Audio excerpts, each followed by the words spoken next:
আজকে বানিয়েছিলাম ধনিয়া চিকেন একটু অন্যরকমভাবে।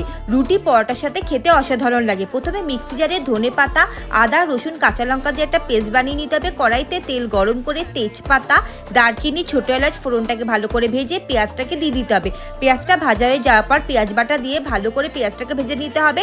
তারপর বেটে রাখা ধনেপাতাটা দিয়ে ভালো করে নাড়াচাড়া করে ধনে গুঁড়ো, জিরে গুঁড়ো, কাশ্মীর লঙ্কার গুঁড়ো দিয়ে ভালো করে মশলাটাকে ভেজে নিতে হবে। তারপর মাংস দিয়ে মশলার সাথে ভালো করে মিশিয়ে নিয়ে পরিমাণ মতো নুন দিয়ে ঢাকনা চাপা দিয়ে কিছুক্ষণ হতে দিতে হবে।